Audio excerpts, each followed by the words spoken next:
Start recording. I'm gonna get this party started because I'm excited to talk with you. All right, so what is today's date? Because I didn't have school. It's the 17th. It is Monday night, February 17th. I am 99% sure that that is the date. It is our Tribe Redefined and friends all redefined together team call tonight. I am going to be talking about courage and how that's going to come into play in our businesses, but also the 4 elements of courage that I've distilled from my favorite ladies in personal development. I also wanted to do a inviting challenge, so I'm going to try to keep my part decently brief so that we can all get through to the real working part of the call and make sure that everybody has a chance to get that done and gets to bed in time, because that's super, super important. So a couple of very basic announcements. I created a couple of carts today, and the pumpkin spice Shakeology is still popping up as a freebie. So use that as an incentive as we close out Team Cup. We are just over halfway through the month, so there's still plenty of time. But shout out to so many of you in this space: Teresa, Jackie, Leslie, Stephanie, Robin, rocking it with lots and lots of success, be it Success Club points, be it live videos, be it consistent actions, just freaking loving it.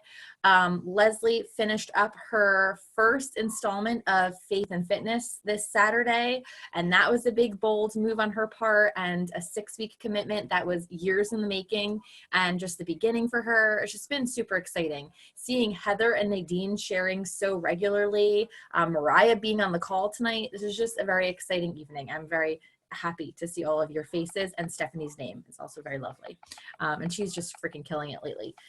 So anyway, shout out to all of you for all of those good things, more deservedness coming your way, because all of that effort is going to come into play. So I wanted to share a quick story tonight before I get into the actual call and the actual content. And I already was telling Jackie and Leslie and Teresa this today. And it's a very weird story. It's very silly, but it just related to the topic I was planning on talking about anyway, so I'm going to share it. So my daughter is obsessed with baking shows. She loves Kids Baking Championship, Holiday Baking Championship, Spring Baking Championship, Best Baker in America. Now we are currently also watching Girl Scout Cookie Championship. Like, there is a championship for every baking thing that you could. She's been a fan of Cupcake Wars, you name it, okay? We've seen them all.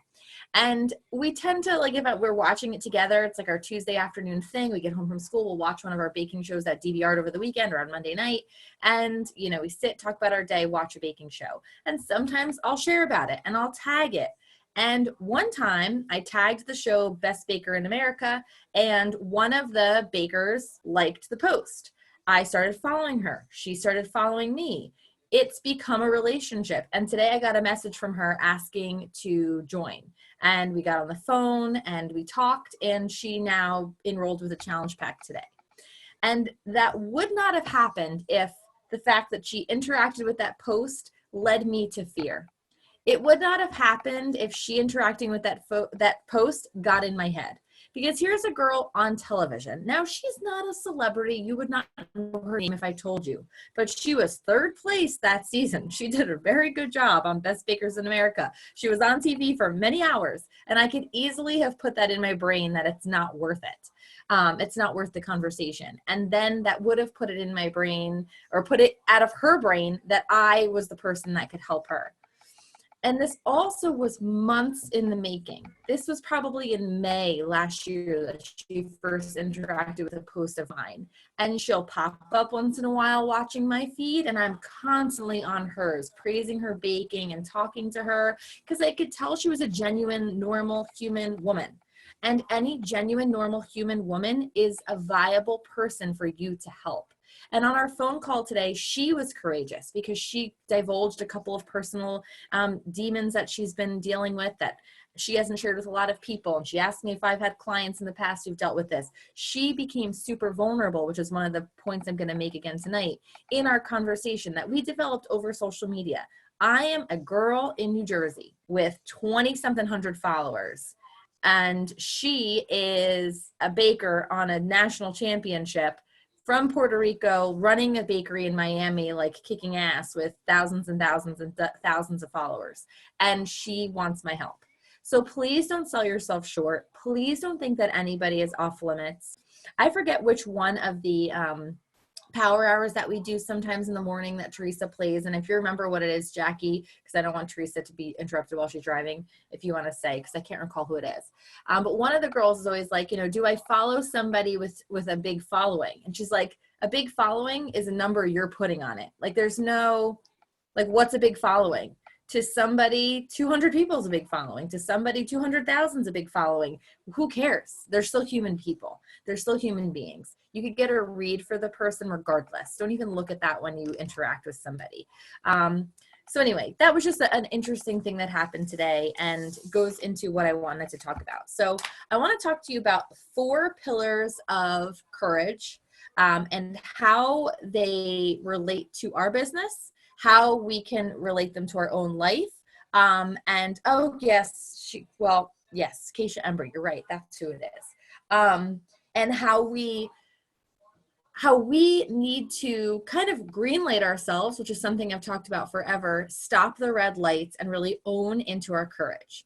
So the first thing I'd like you to do, and if you'd like to put this in the chat, that would be great. If you want to just think it to yourself, that would be awesome. And hello, Erica, I did not see you there.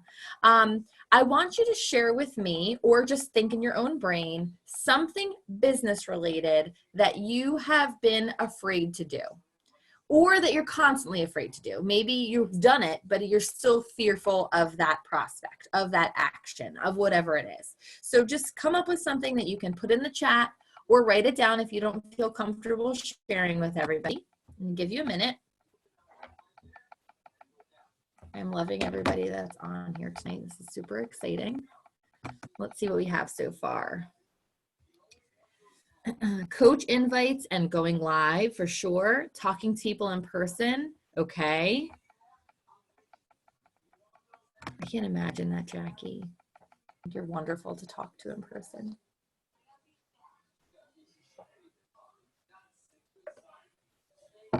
For me, it's the coach invite forever still. After all these years, the coach invite is always fearful for me. Inviting in general. Yeah. I'm also much more afraid of my warm market than I am of my cold market. I don't know if anyone else is like that. Live and starting convos with old friends. Yeah. Coach invites, Leslie, for sure. I think we're all in the same space. Inviting in general, especially since I'm still at the beginning of my own fitness journey. Coach invites, what if they really say yes to this biz? Great. Then yes, woohoo. One thing I'll say, Mariah, okay, and I say this, I've probably said this on a half dozen calls by now. 2 parts. Number 1, when I first became a coach, I really didn't feel like I was being trained in what that looked like. And I have an upline, you guys know Jessica for sure, but a week after I joined as a coach, she had her son, and Luke, she delivered Luke. And Luke had some medical issues, and so Jess was really, really hands-off in the first couple of months of my business. And so I didn't know what I was doing. I had Nicole Bishop, my success partner. I had Mindy Court, who a lot of you know, there as kind of the veterans, and I reached out to them, and they wanted to work the business at a completely different speed than I wanted to. So I relied on the national wake-up call to kind of teach me. So I would just binge listen to old podcasts of the National Wake Up Call. And one of the very first ones I listened to was a coach named Bonnie Engel. She was number 2 in the company at that time. And she said that the day after she joined as a coach, she started inviting to coaching because she knew she was always one step ahead of those people. And I just thought that was like such a simple mindset, because you already know more than a person who's not coaching, even if all you know is that you could be a coach. Like, that's still something that they don't know. And she said, I always just found myself, and it gave her something to always be learning and growing, so that she stayed one step ahead of those people. And I just thought that was such a simple mindset. Yet here I am saying to you, coach invites is still my biggest fear. But anyway, just I always thought that was a really neat thing to say. Okay, so now to what I'm talking about, because I love this. What everyone's saying is perfect. So I distilled down some of my favorite women in personal development, business development in particular. I did not get into Rachel Hollis and Mel Robbins, whom I love and adore. So don't tell them that they're not one of my 4 favorites in business development. They're in the top 6 for sure. But really this comes from, again, listening to Dare to Lead and Daring Greatly and Power of Vulnerability with Brene Brown. And she talks so much about courage. And so I want to lead with these 4 elements that are necessary in order for us to have courage, or we kind of tap into them every time we expend our courage. Number 1 is vulnerability. Number 2 is fear. Number 3 is actually failure. And number 4 is confidence. And we have to be aware of these 4 things in order to be fully courageous in any moment. So I want to start with Brene Brown. And she talks a lot about vulnerability and the power of it, and how without vulnerability, we really can't be our full selves. And she says that any courageous act requires vulnerability, whether it's a person having a tough conversation with a loved one and having to make a big decision for a family, to a doctor who has to share bad news with a patient, to a man on a battlefield, fighting for his country, to an injured player in the locker room trying to help his team to victory. There's so many layers of courage, and they all come down to vulnerability. That when we act with courage, we are at our most vulnerable, we are at our most raw, and we are at our most open. And there's this whole concept she talks about with wholeheartedness, and I won't get into that, but that you have to be okay with that to be courageous. So perhaps when we're talking about doing a live video, or we're talking about coach invites, there's a level of us that's remaining protective of our vulnerability. We're afraid that if they don't accept that coach invitation, or they laugh behind the scenes, or they don't respond, they ghost us, they talk about us behind our back, they, say no, they say you're crazy, whatever it is. Or we do that live video, and like Jackie's experience, the sound doesn't work. Or you do that live video, and like I've experienced, a child jumps on your back mid-video and you're trying not to die. Like anything, and I've had a live video where the smoke alarm went off in my house. There's been, you never know. You never know. Or a live video and you forget exactly what you're saying. Here's the thing. Number 1, we all have bones and blood and skin. We are all human beings who make mistakes. Number 2, people enjoy real moments. They don't like the curated stuff. If they want the curated stuff, they could go watch, a reality TV show, which is as real as, I don't know, the Chalene Johnson's boobs. I don't know what else to say. That's the only thing that came to my mind. They're not real. If people wanted real, they came to you. If they wanted polished, they would go somewhere else. And I'm not saying any of you aren't polished, but we are real humans. We have real mistakes and we do real things. And that's what makes us connected to our audience, because we're showing that. And also when we realize that if we expect others to be vulnerable with, that's why I shared the story about my new customer from today. If we expect others to be vulnerable with us, to share with us their most vulnerable thing, their health and fitness journey, that is such a raw experience. We have to be comfortable giving it to them. So we have to do those lives. We have to do those coach invites, or whatever it is for you that feels extra vulnerable and extra raw, because we're expecting people to do that for us in return. We cannot do all the safe posts behind Instagram and never have the hard conversations with these people that interact with it. We can't do all of these nice recorded videos of us making breakfast with our kids and never do the video where the kid's crying and screaming in the background and spilling the pancake batter all over your face. We have to be able to be vulnerable so others can be vulnerable with us, or we're never going to get those coaches. We're never going to get those customers. Or if we do, they're never going to get results, because they're never going to show up 100% because we're not showing up 100%. One thing that Brene Brown says that allows you to open up your vulnerability is to reality check yourself. And she calls it being aware of our shitty first draft. I pardon the expletive there, Teresa, if the teenagers are in the car. But that's what Brene says, and I'm allowed to say it because she did. It is your shitty first draft. It's very much like the red light, green light that Bob Heilig talks about. Every person has this in every circumstance. So when I go to do a live video talking about, something super raw, super vulnerable, my shitty first draft says, but if that person that teaches across the hall from me sees this, they're going to look at me weird tomorrow in the hallway. And that would be really awkward. Or I don't know what my mom would have to say about me sharing this. That could be really uncomfortable. Or I just don't even know if I can get the words out without crying. Or I don't know if I could get the words out without my kid running through the door. That's the shitty first draft. That's the story we're telling ourselves that's keeping us from doing that thing. But instead, if we check that, if we own it, we hear the first draft and we say, you know what, I'm going to rewrite that story. Instead of what if my kid comes running in, what if my kid comes running in and I'm able to practice patience and I'm able to laugh with it and I'm able to just get through the video anyway?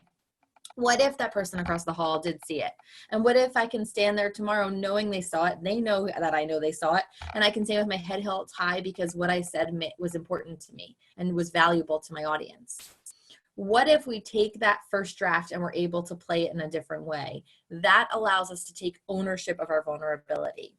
She says that you need to say this phrase to yourself. Okay, here's the story I'm making up. Say the story you're making up, and now what's the story you know to be true?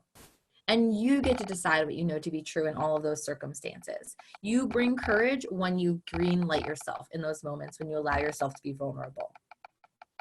Now, moving on to fear. This is from Lori Harder. Lori Harder said, if you want to stretch, you have to sit in the fire. You have to own your fear, and then you can grow. And what she was talking about is, if you've ever been to a glass blower, and I know Teresa's listened to this episode, it's like a year old at this point almost.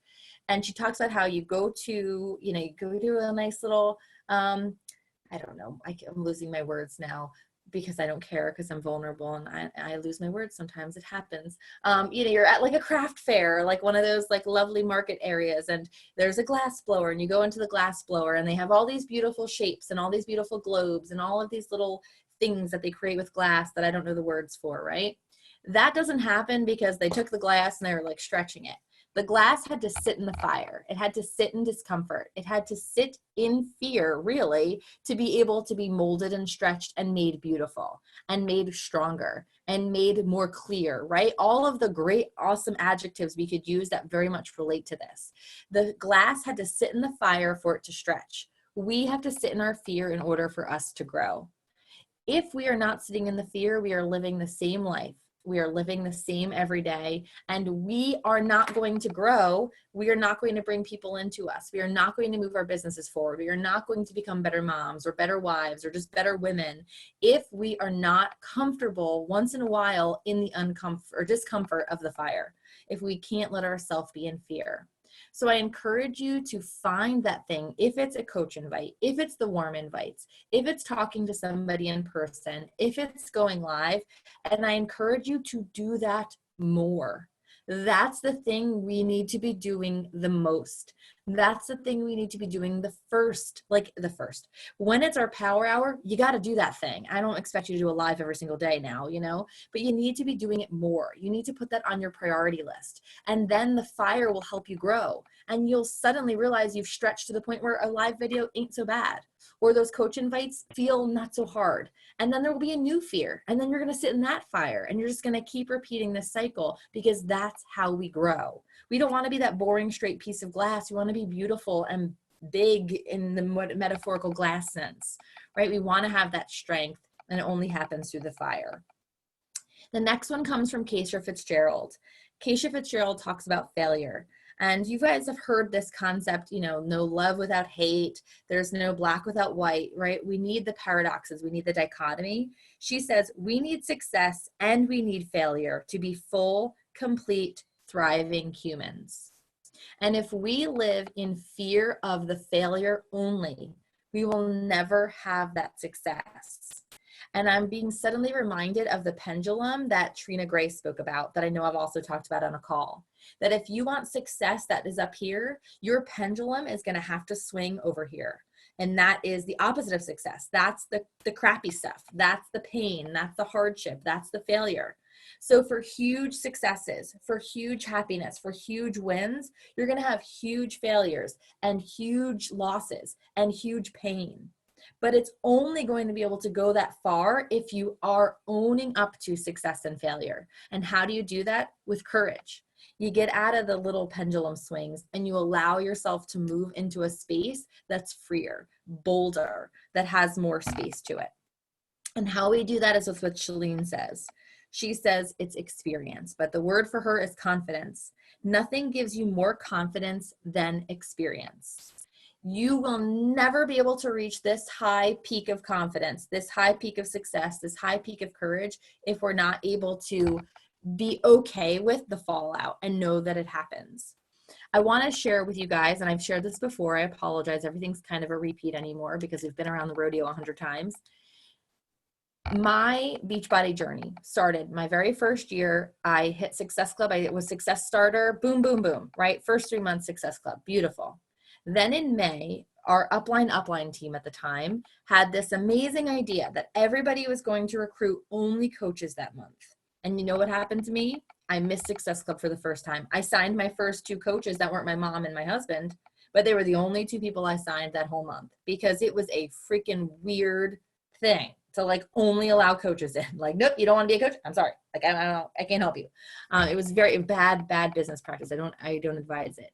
And it made me so upset because I let somebody else's priority kind of run my business that month. And I made a promise to myself never to do that. And then I started to hit Success Club consistently again. And then I started to hit Success Club 10 consistently again. And then my business was really booming. And I had this like huge pendulum swing up in this direction. And I was 1-star diamond. And then I was 2-star diamond. And then I got freaking scared. And I let fear jump in. And I lost all my courage. And I became a person who was like, I don't know how to hold all these balls in the air, so I don't know how to add more to them. And I let everything go. And I dropped rank. And I missed Success Club. And I faltered at home. And I faltered at school. And I started to find this really weird inconsistency in every area of my life. And I realized looking back, and I realized this a couple of months ago, that I had lost my courage. I had lost my vulnerability. I wasn't being 100% honest with the people in my life and with my, business. I had become so full of fear and I was running from it instead of leaning into that fire and sitting in it, right? I wasn't logging into Coach Office because I didn't want to know if Melissa dropped rank. I was not logging into Coach Office because I didn't want to know if that girl did return the Shakeology because she was ghosting my messages. I did not invite to coaching because I couldn't even talk to some of the coaches that I had, right? Like I just lived in fear. I did not lean into it. I backed away and it compounded big time. I wasn't focused on my successes anymore. I was only counting the failures. When I did log into Coach Office, of course she dropped rank. I knew it. And then the next time I'm going to log in, I'm going to see returns. Oh, yep, there they are. And then the next time I log in, when was I logging into ShareCart? When was I logging into Facebook and sending some positive messages? I was only living in the fear and I was only living in the failure. And I was counting them and collecting them like badges of shame instead of badges of honor. And as a result, my confidence plummeted. And what did I do when my confidence plummeted? I let go of my personal development. I became inconsistent in my challenge group. I became inconsistent as a leader. I would show up on these team calls and like, hey, and that was it. Like I didn't know what else to do because I had lost everything else because I let my vulnerability go away.